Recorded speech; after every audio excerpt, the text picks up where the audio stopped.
하나님의 마음은 어떤 마음이실까? 하나님은 어떤 분이실까를 사실 사람으로서는 이해하기가 쉽지 않습니다. 이성적으로, 감정적으로 알 수 있는 분도 아니지만 성경에 기록된 계시된 것을 통해서 하나님이 어떤 분이다를 알게 됩니다.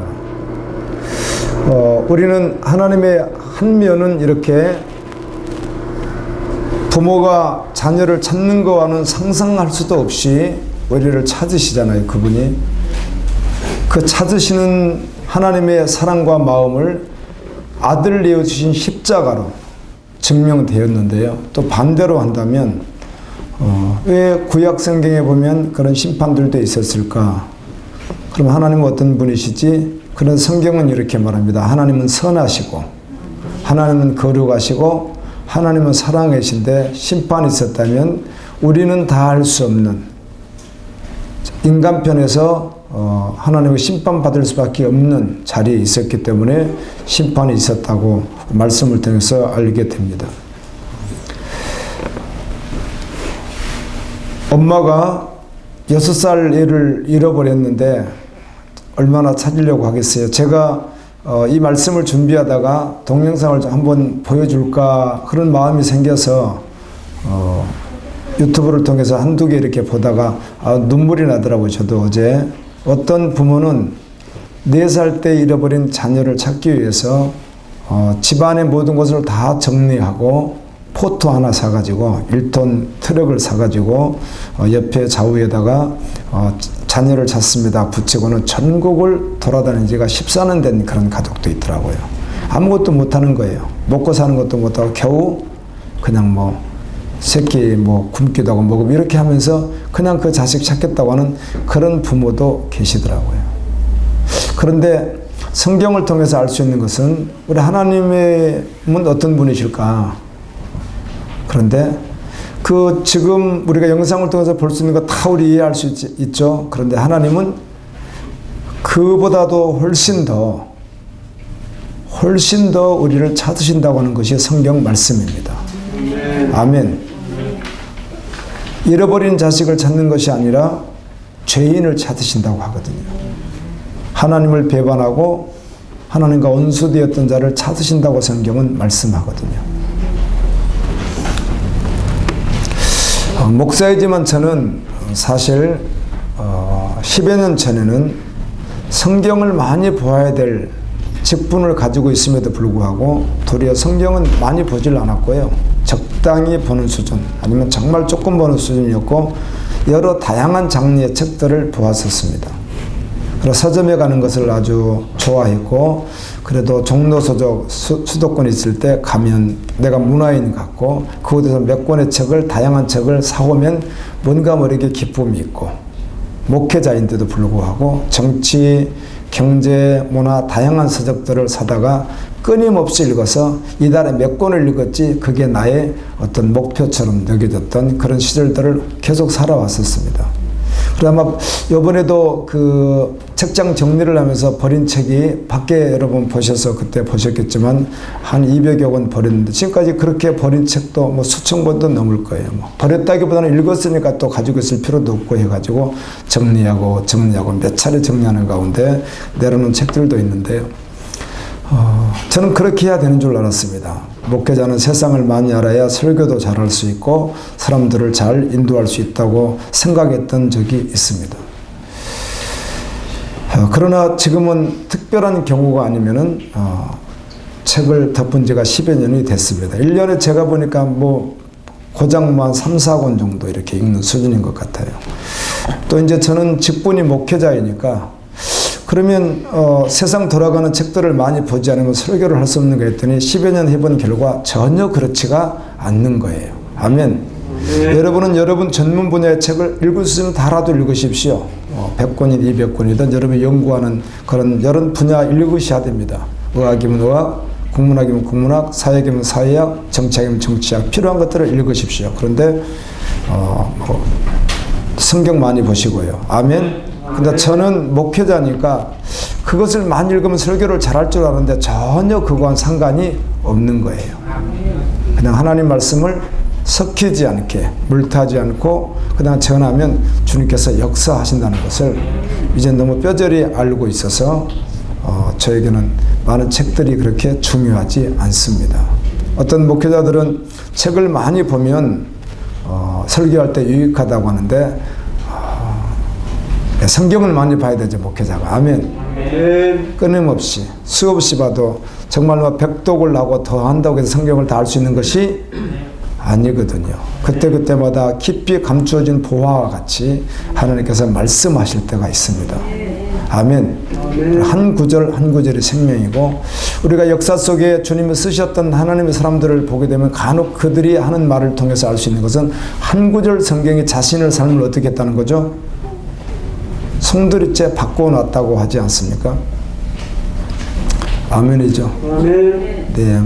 종교개혁을 일으켰던 마르틴 루터도 로마서 특별히 1장 16절이라고 할 수 있겠죠. 그런 말씀들을 통해서 자신의 온 삶을 한꺼번에 변화시켰다고 하는 것입니다. 그러므로 성경은 창세기부터 계시록까지 그 한 말씀 한 말씀이 생명이기 때문입니다. 우리는 성경을 통해서 하나님을 만날 수 있습니다. 하나님의 마음을 다 알 수 있습니다. 성경은 이렇게 말합니다. 하나님 말씀은 살아있는 생명이라고 합니다. 죽은 서적들이 참 많거든요. 그리고 지금은 대학에서 강의를 해도 교수들이 연구하지 않으면 이미 지나가 버리기 때문에, 얼마나 급변하는 시대에 살고 있으니까 금방 지나가 버리거든요. 그러나 계속해서 연구해야 되고 소논문도 발표해야 되고, 그렇지 않으면 도태될 수밖에 없거든요. 그러나 하나님 말씀은 그냥 영원하고요, 살아 있습니다. 성경은 이렇게 말합니다. 성경은 사람들의 속을 꿰뚫어 알고요, 자신도 잘 모르는 것을 정확히 알고 혼과 영을 갈라내는 것처럼 관절과 골수를, 사실 골수는 그 속에 있는 피 안에 그 골수를 말하니까 피라고 말할 수 있겠죠. 관절과 골수를 갈라내고 마음에 품은 생각을 다 드러낸다고 말씀합니다. 여러분, 의사가 질병을 정확히 진단하는 것이 먼저 중요합니다. 가장 먼저는 정확히 진단해야 합니다. 그래야 적절하게 치료할 수 있는 것이죠.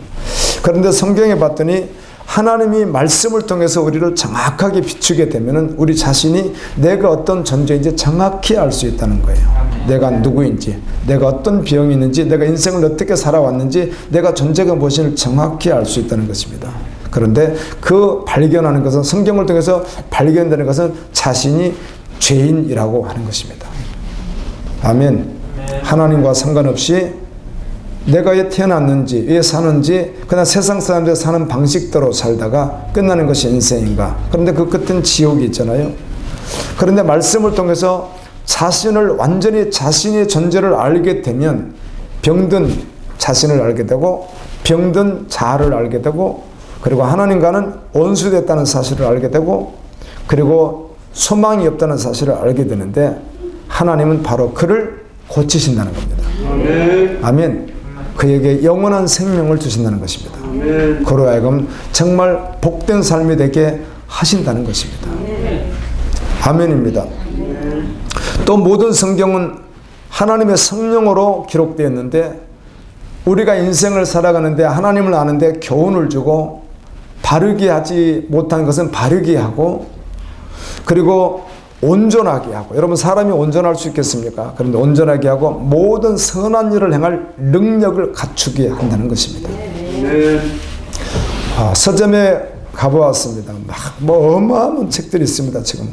그런데 그곳엔 특별히 자신을 개발하는 책들도 꽤나 있습니다. 불안감을 벗고 원하는 삶을 살아라, 이런 책들도 있고요. 감정을 다루고 잠재의식을 일깨워라 하는 이런 책들도 있고, 마음대로 안 되는 자신을 다스리는 법들, 이런 책들도 있습니다. 다시 말하면 자신을 강화시켜라, 자신의 자아를 강화하라, 자아를 성취하라, 이런 말들을 하죠. 이제 불교 같은 데서는 이 자아에서 벗어나라, 이런 말들도 합니다. 그런데 자신이 자신을 정확히 알려면, 그리고 가장 복된 삶을 살려면 하나님을 만나야만 합니다.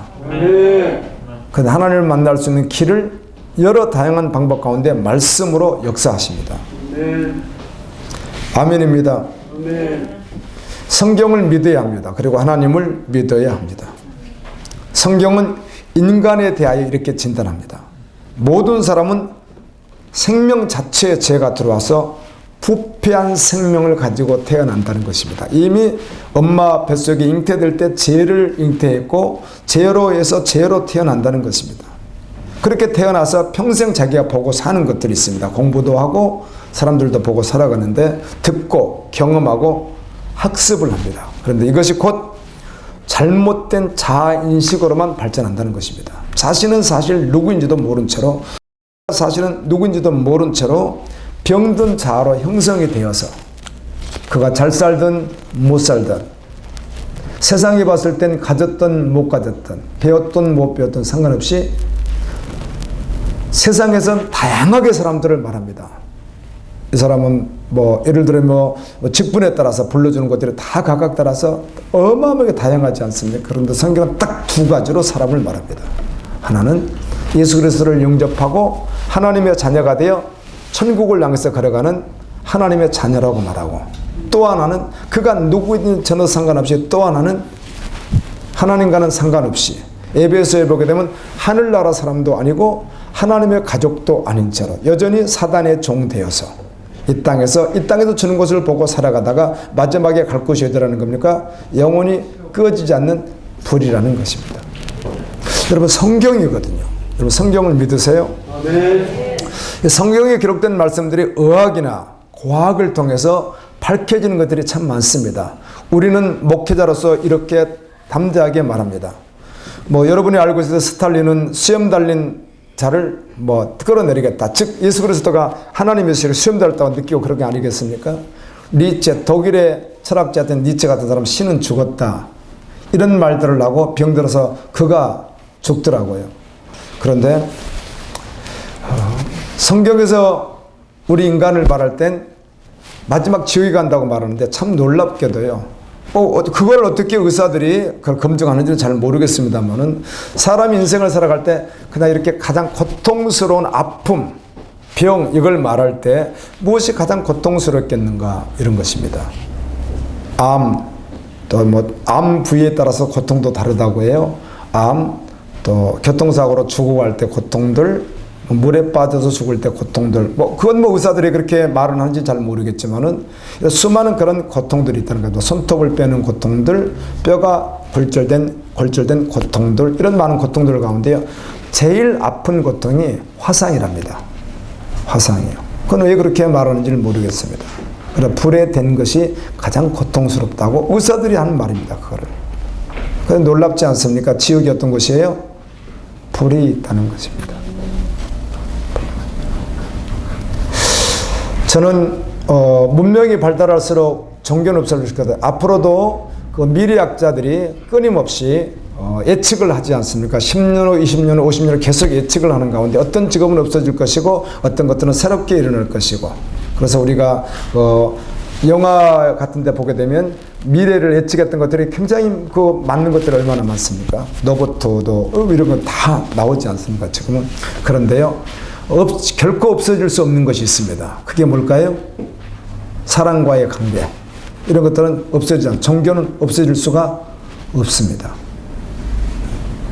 그리고 과학이 발달하면 발달할수록, 세상 문화가 발달하면 발달할수록 결국은 성경은 성경이라고 더 드러나게 되어 있습니다. 놀랍게도. 고전 옛날 것으로 치부돼 버리는 것이 아니라 믿지 않는 자들에게는 여전히 반대되는 것이겠지만, 하나님을 믿는 사람들 입장에서 보면 과학이 발달하면 발달할수록, 세상이 발달하면 발달할수록 성경은 무엇이다? 하나님의 말씀이라는 증거들이 계속 드러난다는 것입니다.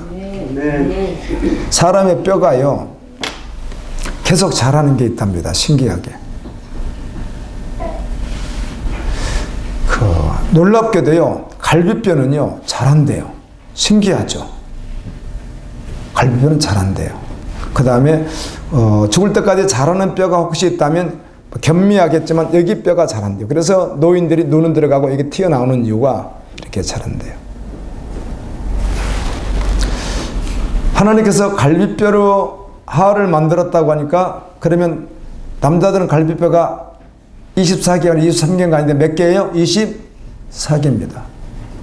그리고 또 역시 태어나는 애기는 부러졌더라도 새롭게 태어나니까 그대로일 수밖에 없는데 아담의 갈비뼈는 다시 원상복귀가 되었다는 것이죠. 그리고 잠들었다, 그때 뺐다 이렇게 하시는데 하나님 전능하시니까 그렇다는 거죠. 이게 마취제를 만드는 최초의 원리가 되었습니다.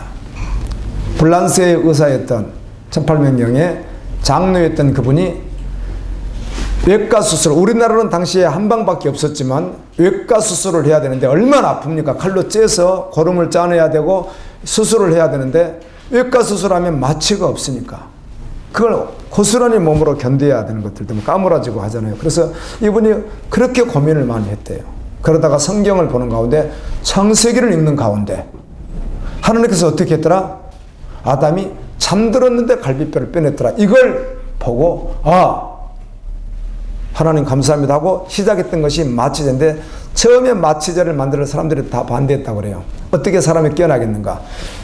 여자가 열을 낳다가 낳지 못하면 죽거든요. 그런데 그때 이제 수술할 수 있는 거죠. 이분이 산부인과 하셨는데요. 그래서 이걸 통해서 마취제를 쓰면 되겠다 해서 발전한 것이 오늘날의 실제로 마취제입니다. 빛이라고 하는 것도 우리가 에디슨 이야기하고 하는데 기독교인들이거든요. 하나님은 빛을 창조하셔서 빛이 있다고 하는데 불을 켤 수 없을까? 이런 것들을 고민하다가 만들어진 것들이 다 뭐고요? 이런 전기 같은 것들이고요. 이게 다 성경에서 근거하고 있습니다. 여러분 죄송합니다. 이런 말을 해서 우리는 믿으니까 서로 이런 대화를 주고받을 수가 있는데요. 믿지 않는 분들 입장에서는 그냥 별로 관심이 없을 뿐이지 세상 어떤 종교에서 과학 문명을 발달시킨 게 있나요? 근거가 없습니다. 근거가 없습니다. 근거가. 의학도 과학도요. 근거 자체가 존재하지 않습니다. 다 어디서 했어요? 말씀을 보던 기독교인들이 하나님 주신 지혜 가운데서 나왔던 것들입니다. 여러분 동의하고 동의하고 상관없습니다. 여러분들이 역사를 좀 알아보십시오. 그런 거 그렇지 않는가. 성경은 앞으로 과학이 발달할수록 하나님의 말씀이라고 더 증거될 것이에요. 아멘입니다. 지금도 하나님은 죄인들을 부르시는데 죄인이라고 합니다. 죄인들을 부르시는데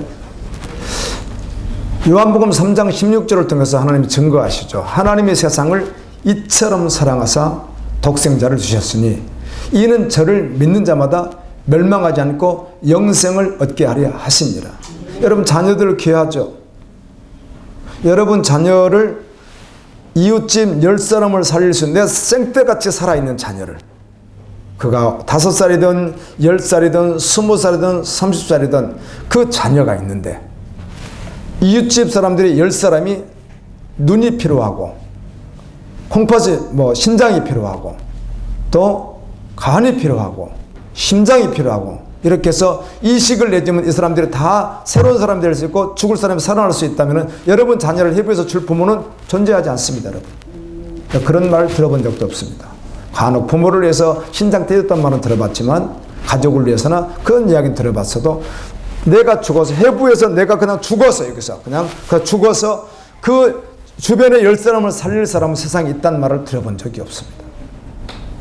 그래서 사람이 아무리 자녀를 사랑해도 그 사랑은 하나님의 사랑을 이해를 못해서 그렇지 하나님의 사랑은 그 사랑과는 비교할 수도 없는 사랑이라는 거예요. 그의 아들을 죄인들을 위해서 내어주셨다는 것입니다. 우리 죄를 대신해서 십자가에 달려 돌아가 죽으시게 했다는 거예요. 우리를 창조하신 하나님의 본심을 그래서 사랑이라고 말합니다. 하나님의 완전하신 사랑이 무엇으로 드러났는가? 아들을 십자가에 내어준 것으로 드러났습니다. 십자가에 예수님은 죄가 없으심에도 불구하고 죽으셨는데 이렇게 우리가 믿는 것이죠.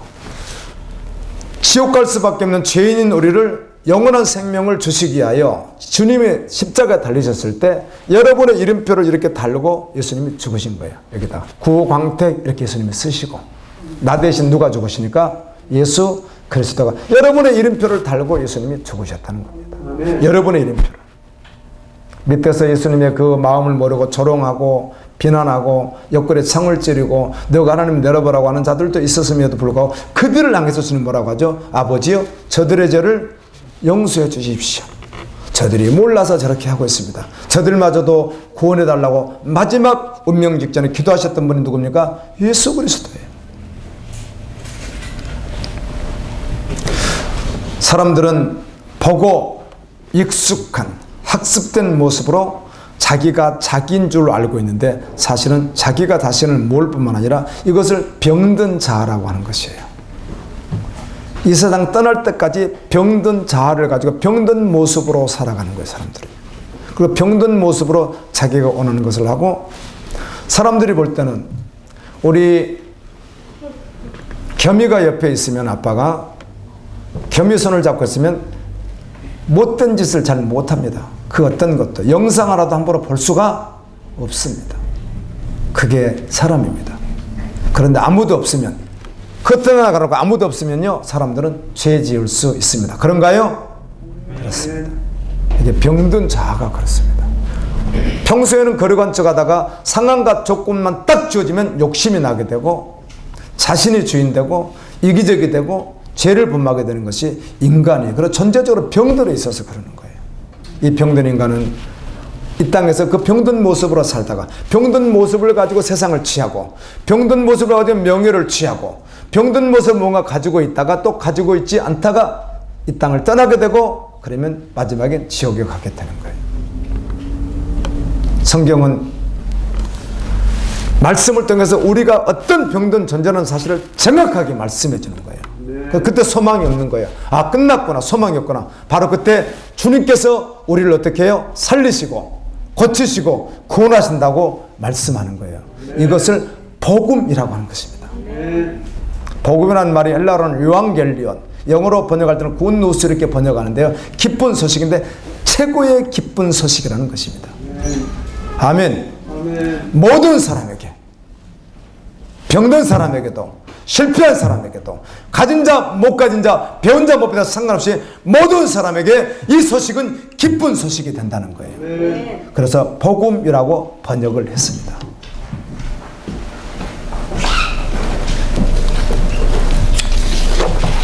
예수님을 믿게 되면 십자가에 예수님 달리실 때 내 이름표를 달고 죽으셨기 때문에 나는 그곳에서 죽었다고, 십자가에 나도 못 박았다고 믿고 새롭게 태어났어. 아멘.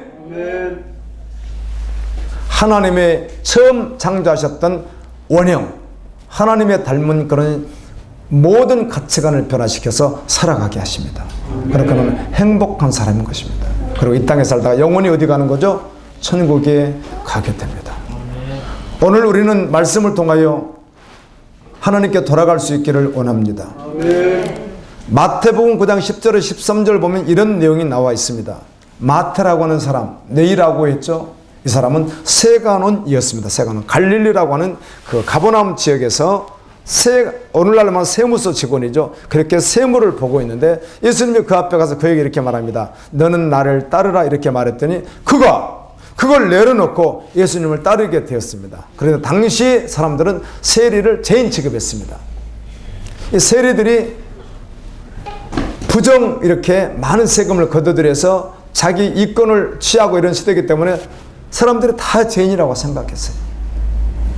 그런데 예수님이 그를 불러주니까 내려놓고는 주님 오늘 집에 가시되 해서 바로 집에서 주님을 위해서 식사를 준비하고 주님에게 이렇게 만찬을 준비해서 드리는데 그때 예수님 함께 식사하던 사람들이 당시 죄인들과 세리들이 함께 먹고 있는 거예요. 여기서 말하는 죄인은 당시 문화 속에서 죄인이라고 하는 사람들이에요. 그들과 함께 식사를 하니까 바리새인들, 오늘 말씀 봤더니 서기관, 율법사 이런 사람들이 자기들이 가장 많이 배웠고 가장 많이 알고 그런 상류층의 사람들입니다. 그들이 저 천한 사람들이 예수님의 식사를 하시는가, 천한 사람들하고 이렇게 비난을 할 때 예수님이 이렇게 말씀합니다. 그 이야기를 들으시고 건강한 사람에게는 의사가 쓸데 없으나 병든 사람에게는 의사가 쓸데가 있느니라. 너희는 가서 내가 긍휼을 원하고 제사를 원하지 아니하노라 하신 뜻이 무엇인지 배우라. 나는 의인을 부르러 온 것이 아니라 죄인을 부르러 왔노라. 아멘. 여러분이 지금 달려간다고 하지만 어떤 상황, 여러분 이사야를 보십시오. 이사야는 이스라엘 백성들은 교회입니다. 그들이 타락해서 말씀을 온전히 살지 않고 종교의식만 가지고 있죠. 온전히 믿음으로 달려가지 않는 그들을 향해서 주님은 계속 부르시잖아요. 아멘. 너희 죄가 먹물 같을지라도 양털처럼 흰 눈처럼 하리라. 그래서 계속 부르시는 거예요. 돌아오라. 호세아 성경도 마찬가지입니다. 그 타락한 이스라엘 백성들에게 하나님은 계속 뭐라고 하죠? 돌아오라. 너희 인생을 봤더니 이렇게 설명이 6장에 보면 6장 6절에 이렇게 설명이 있습니다. 너희 인생을 봤더니 너희 인생을 딱 보니까 표현을 이렇게 하는 거죠. 집에서 여러분 빈대떡이잖아요. 빈대떡이요. 이렇게 절편에다 빈대떡을 굽는데 이 주부가 이렇게 굽다가 어떻게 마음을 다른 데 쓰다가 바쁘다가 보니까 놔둬버린 거예요. 밑에 불은 계속 화덕에서 불은 있었죠. 놔두니까 밑에가 어떻게 되는 거죠? 탄 게 아니라 새까맣게 두껍게 타버린 거예요. 다요. 앞에는 너릿너릿 좀 남아있는데 여러분 그거 먹나요? 먹지 않나요? 먹을 수 없습니다. 그는 왜 떼어서 나오는 것도 없어요. 먹을 수 없는 거예요. 뒤집지 않는 전병 이렇게 되어 있습니다. 뒤집지 않는 빈대떡. 이걸 잘 뒤집어서 잘 익어서 꺼냈어야 되는데 뒤집지 않고 놔뒀더니 밑에가 다 타버렸다는 거예요. 끝날 겉으로 보기만 살아있는 것 같고 겉으로 있는 것만 인간의 모습이 있는 것 같고 겉으로만 그가 사는 것 같은데 실제로 죽어 있더라 그 말입니다. 아멘. 그런데 이를 살리는 분이 누구라는 거예요? 하나님이시라는 거예요. 새롭게 하시는 분이 하나님이라는 거예요. 여러분 사람이 변화되는 줄로 아세요? 얼마나 변화가 안 되는 줄로 아세요? 나이가 먹으면 힘이 없으니까 나이가 먹으면 먹을수록 힘이 없으니까 목소리도 적어지고 좀 그렇게 눈물도 나고 하는 것이지 실제로 그 속에서 쓴 뿌리는 원래 있었던 뿌리는 계속 자라고 있습니다. 죽을 때까지 더. 아멘. 이걸 견고한 진이라고 합니다. 나이 먹으면 없어졌다고요? 없어지지 않습니다. 더 견고하게 자라 있습니다. 어린이보다도. 그래서 어린이들이 훨씬 마음이 새싹같이 부드러운 거예요. 그 어린이들 심령 속에 말씀과 정말 생명으로 바로만 양육 이들이 바로 가는 거예요. 아멘. 저는 바닷가 옆에 100집이 사는 곳에서 가장 가난한 집이었습니다. 가장 신기하게 왜 그런지 가장 가난했습니다. 저희 집이. 전기불이 저 초등학교 6학년 때 들어왔어요. 그 전까지는 전기불이 없다가 들어왔는데 1년 동안 우리 집은 전기불을 쓸 수 없었습니다. 이 전봇대가 세워지면 각각 집으로 이렇게 옮겨주는 이렇게 선갑이 있습니다. 그래서 여기다가 그 달아주고 옛날에는 이렇게 사기 같은 걸 이렇게 감아가지고 쇠 하나 이렇게 붙여가지고 전기불도 이렇게 하는 게 있어요. 그게 돌아있는데 집으로 전기가 들어가는데 이거 끌어올 돈이 없는 거예요. 오늘 식으로 하면 뭐 몇만 원밖에 안 될 것인데 그게 그 돈이 없는 거예요. 그럼 지붕을 이어야 되는데 지붕하지 않으면 벼로되어 비가 막 새버리거든요. 여름 되면 그냥 막 쑥쑥스러우면 막 양푼 넣고 이렇게 해야 되거든요. 그런데 이거 할 돈이 없으니까. 그래서 다른 집은 다 99집이 불 들어와 있는데 우리 집은 1년 동안 불이 없었습니다. 다른 집 다 불 켜놓고 있는데 우리 집은 여전히 초롱불 끼고 있었습니다.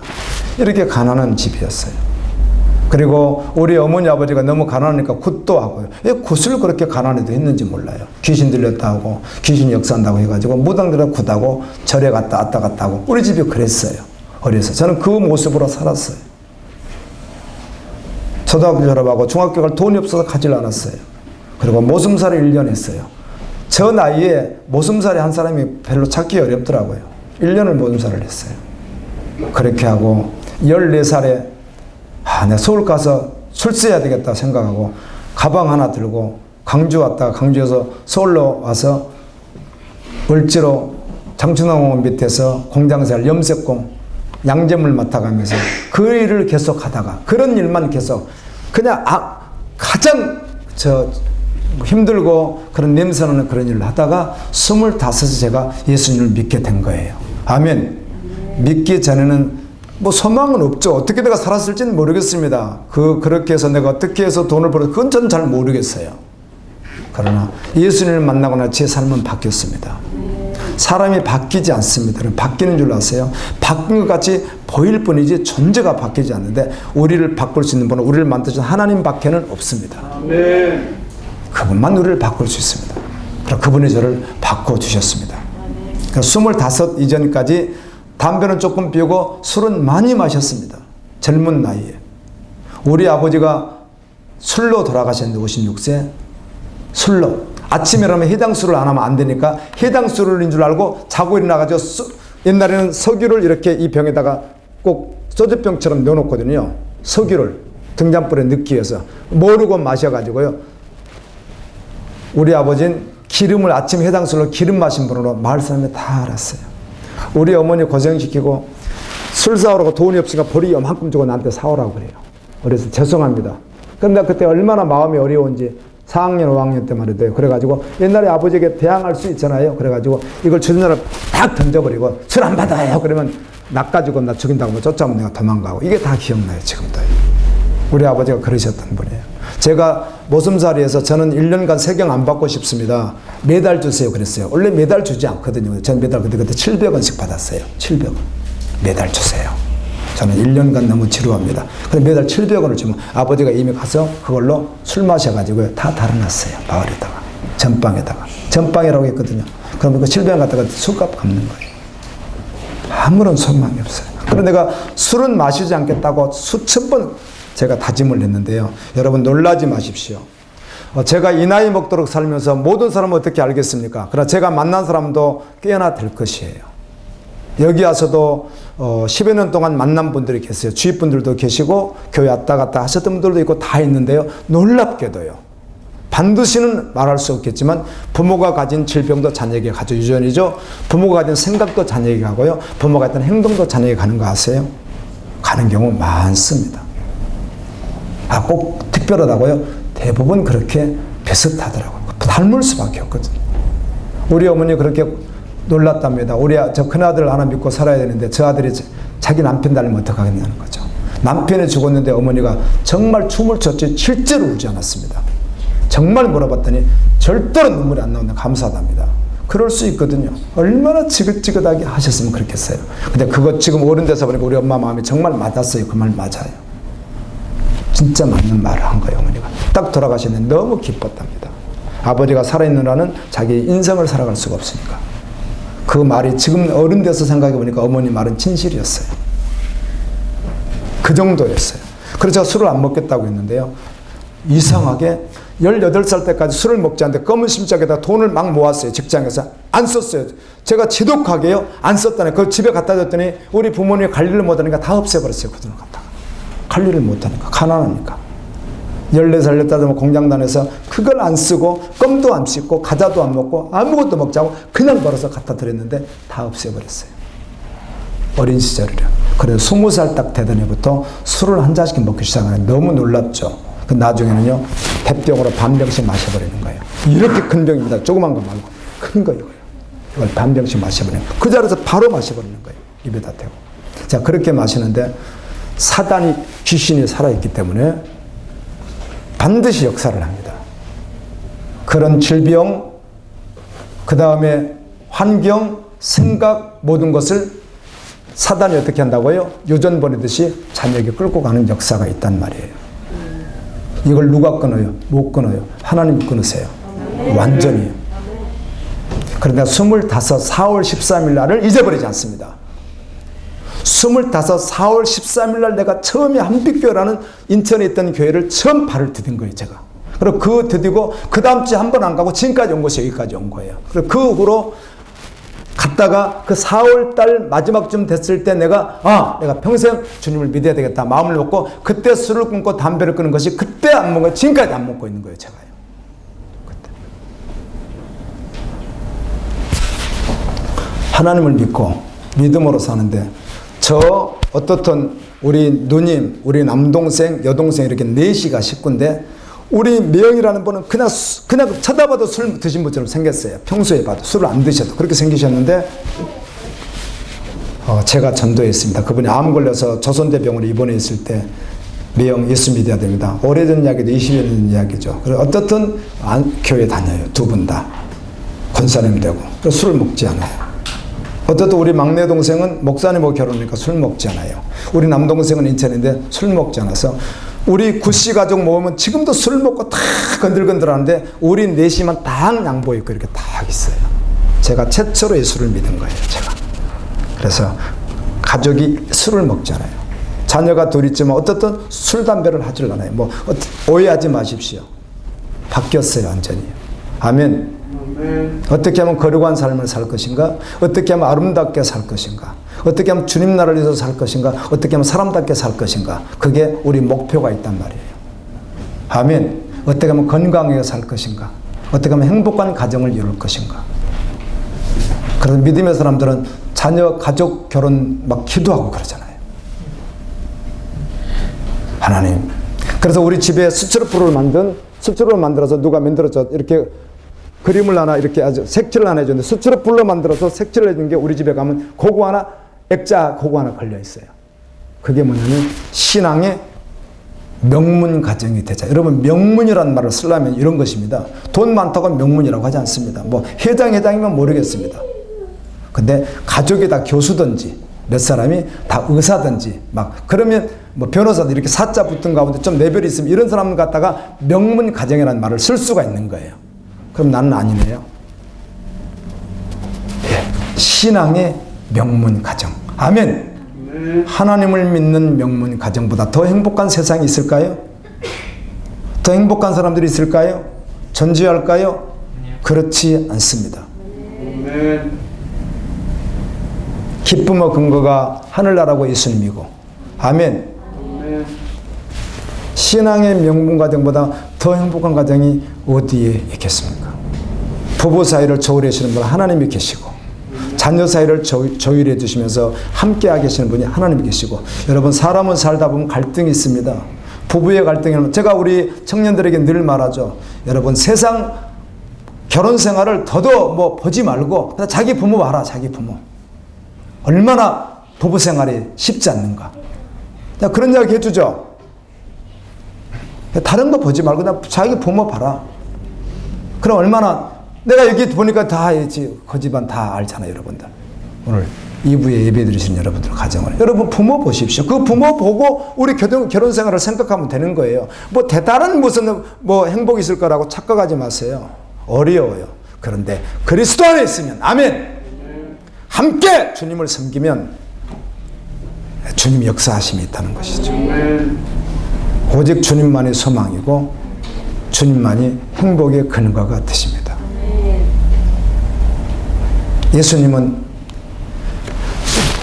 어떻게 보면 병든 자아로, 병든 모습으로 행복이 뭔지도 모른 채 잤다가 끝나버릴, 죄로 살다가 죄로 끝나버릴 인생들을 구원하기 위하여 직접 십자가를 달려 죽으셨어요. 그분께서 오늘 말씀하는 거예요. 그분께서 뭐라고 말씀하는가 하면, 잃은 자를 찾듯이 양이 100마리가 있었는데 비유를 드신 거예요. 이렇게 비유를 드는 거예요. 양이 100마리가 있었는데 99마리 있는데 한 마리가 없는 거예요. 예수님 당시에는 양들에게 이름을 붙였죠. 요즘에 뭐 우리 짐승들에게 이름 막 붙여주지 않습니까? 그때도 이름들이 이렇게 했어요. 순이, 철수, 명수 이런 식으로 이름이 있었다고요. 근데 봤더니 명수가 없는 거예요. 이때 문화를 우리가 다 할 수는 없어요. 2000년인데 어떻게 다 알겠습니까? 우리가 뭐 고고학적으로 역사적으로 접근하고 해서 우리가 취하긴 하지만 어떻게 2000년 문화를 우리가 다 알겠습니까? 그런데 뭔가 이 의미가 있으니까 주님이 비유로 드신 거예요. 그랬더니 이 목자가 우리 같으면 뭐 한 마리 없으면 그만이지. 제가 이스라엘을 몇 년 전 갔을 때 그런 양떼가 어마어마하게 있는 건 못 봤어요. 이렇게 산발적으로 있는 건 봤어요. 바산의 암소 성경에 나와요. 아모스에. 근데 정말 암소가 지금도 있어요. 바산에 가면은. 신기하죠.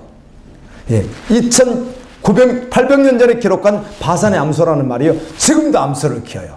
와, 신기하더라고요. 근데 양이 있긴 있는데 이렇게 많은 양은 못 봤어요. 이렇게요. 제가 어디서 양을 많이 봤냐면 몽골에 갔을 때만요. 몽골에 갔더니요. 양이요. 어마어마하더라고요. 양이요. 막 양떼가 몽골에 가니까 초원에 막 널려 있는데. 예수님 당시에 양이 있었으면 얼마나 많았겠어요. 그렇죠? 예수님 당시에 사람들이 양을 가졌으면 얼마나 가졌겠어요. 그리고 100마리인데 엄청난 거죠. 그러니까 한 마리를 찾기 위해서 찾을 때까지 찾으러 다닌다는 거예요. 찾아와서 법과 이들과 함께 기뻐한다는 거예요. 이야기를 하시면서 이렇게 예수님이 말씀하는 거예요. 내가 너에게 이르노니 이와 같이 죄인 한 사람이 회개하면 하늘에서는 회개할 것이 없는 의인 99으로 말미암아 기뻐하는 것보다 더하다. 이게 무슨 말인가 하면 99명의 구원받는 자가 있지만 하나님은 죄인 1명이 돌아오기까지 더 주님 어떻게 한다는 걸 기다리고 계시고 아직 주님의 기쁨이 충만하지 않다는 거예요. 여러분 한 사람이 다 잃어버린 한 양인데 여러분이 돌아와야 주님이 기뻐하신다는 거예요. 그리고 드라크마는 은전인데 결혼할 신부가 10개를 가지고 있다가 하나를 잊어버리니까 그걸 찾으려고 불을 켜서 밤새 찾아서 찾으려고 했다는 거예요. 당시 문화로는 결혼할 때 남편 앞에서 여자가 은전 10개를 이렇게 목걸이처럼 하고 있는 의식이 있었어요. 하나가 없으면 안 되는 거예요. 자격이 안 되잖아요. 이걸 준비해야 되는 거예요. 그러면 어디 가서 하나 뭐 다시 취하면 되죠. 그런 의미가 아니었으면 비유를 두셨기 때문에. 찾았으면 너무 기뻐한다는 거예요. 그리고 동일하게 말씀해요. 내가 너에게 이르노니 이와 같이 죄인 한 사람이 회개하면 하나님의 천사들 앞에서 기쁨이 되느니라. 여러분 한 사람이 믿음으로 돌아오면 주님이 기뻐하신다는 거예요. 하나님이 기뻐하신대. 그리고 세 번째는 아들에 대한 비유인데 아들이 둘이 있었는데 이 장성한 둘째 아들이 아버지 돌아가시면 어차피 재산 반 나누실 텐데 살아있을 때 달라고 얼마나 아버지를 괴롭히고 끝까지 어떻게 했던지 아버지가 견디다 못해서 반을 줘버렸어요. 그랬더니 이걸 가지고 애국으로 가가지고 성경은 허랑방탕했다 이렇게 하거든요. 그걸로 때 유흥해서 다 없애버리고 사업도 되지도 않은 사업은 다 없애버리고 그리고 음란하고 취약 그러면서 순식간에 없애버렸어요. 그 돈을요. 여러분 돈 쓰려면 금방 없애는 거 아시죠? 다 없애버린 거예요. 애국에서 흉년이 들었어요. 집에 있을 때는 마음껏 먹고 살 수 있었는데 하나도 없이 다른 집에 모습으로 들어갔는데 흉년이 되니까 그 집에서 먹을 음식을 잘 안 주는 거예요. 그리고 돼지들이 먹고 있는 음식에서는 그게 주염 열매라고 내가 한번 보여줬죠. 이스라엘 가서 갔다 보여줬죠. 이만한 거요. 이걸 사람이 먹을 수는 있지만 먹지 않죠. 요즘에요. 그 애완견센터에 가면은 고양이가 먹는 거, 개들이 먹는 거 있죠? 많습니다. 종류가. 물어볼게요. 우리나라가 경제적 파탄과 함께 전쟁을 해서 폐허가 됐다. 먹을 것이 없다 그러면 혹시 그런 게 남아있으면 어떡하겠어요? 먹어야가 아니라 없어서 못 먹죠. 다 갖다 먹어버리죠. 개가 씹어 먹었던 갈비라고 만들어 놓고 이렇게 그렇게 노릇노릇 만들어 놓고 다 먹어버리죠. 없어서 못 먹죠. 있으면 행운이라고 하겠죠. 그러지 않겠어요? 2000년 전에 외국에 가서 흉년 들었는데 종인데 음식을 안 주니까 그 돼지가 먹는 걸 같이 돼지 밥그릇에서 그걸 막 먹고 있는 거예요. 자신이 얼마나 비참해. 근데 그것도 배부를 수 없다고 성경은 말해요. 돼지하고 나눠 먹다 보니까 돼지가 먹지 뭐 저 다 주겠어요. 또 자기가 다 먹으면 주인에게 혼나니까 안 되니까 돼지 먹는 걸 대충 좀 먹어야 된다는 거죠. 그러니 배도 안 채워. 돼지가 먹는 음식을 같이 먹어도 안 채워주는 그 인간이 여러분 생각 얼마나 비참한 존재인가. 그런데 세상에서 그 정도 비참한 것으로 끝나는 것이 아니라 마지막 끝에는 어디 가는 거죠? 영원히 지옥불에 들어는. 그래도 지옥이 있다는 거예요. 그런데 그 아들이 오늘 6살 먹은 애를 잊어버린 것이 아닙니다. 고신지고 가는 것이 아니에요. 아버지를 배반하고 아버지 재산을 싹 없애버리고요. 완전히 그냥 어때요? 소망이 하나도 없는 끝나버리는 이제 그냥 이제 평생 이제 아버지에게 빌부터 살지 않으면 살아갈 수 없는 그런 존재가 되어버린 죄인과 같은 그런 사람인데 아버지는 뭘 하고 있어요? 기다리고 있다는 겁니다. 계속. 그럼 멀찍이 오는데 아버지는 어때요? 금방 알아보고 할렐루야. 그냥 뛰어가서 아들을 끌어안고 아들에게서 몸에서 냄새나죠. 땀 냄새나죠. 더러운 냄새나죠. 옷은 다 더럽죠. 먹지 못해서 피골이 상접해 있죠. 그런 아들을 끌어안고 죽었던 내 아들이 살아왔다고 얼마나 기쁜지. 아멘. 종들에게 너희들 옷 벗겨라. 그리고 목욕을 깨끗이 시키고 그리고 좋은 신발을 신기고 아들이라고 언약하는 언약의 증표인 링을 손에 끼는 링을 다시 제작해서 그 아들에게 주면서 너는 죽었다 살아났다 큰 잔치를 벌렸다고 말씀하는 거예요. 우리가 성경에서 하나님은 누군가 하나님의 마음이 그렇다는 거예요. 하나님의 본심이 그렇다는 거예요. 하나님이 이렇게 돌아오기를 원하신다는 거예요. 돌아오기 이렇게 회복하신다는 거예요. 아멘입니다. 그 주님이 오늘 여러분을 부르고 계십니다. 이 세상의 모든 사람들을 성경은 잃어버린 아들이라고 하는 거예요. 고아라는 것입니다. 고아가 가장 부러울 때가 얘들이 막 놀다가 저녁 니은도 돼가질 때 집으로 엄마하고 부르는 것이 부럽고요. 너희 지금까지 너 밖에서 놀아서 빨리 들어오자 하고 해철에 맞을 때가 코아들이 봤을 땐 그게 그렇게 부럽다고 그래요. 그렇지 않겠어요? 나도 엄마라고 불러보고 싶은 분이 있으면, 그리고 가서 엄마 잘못할 때 해철에 맞아봤으면 그렇다는 것입니다.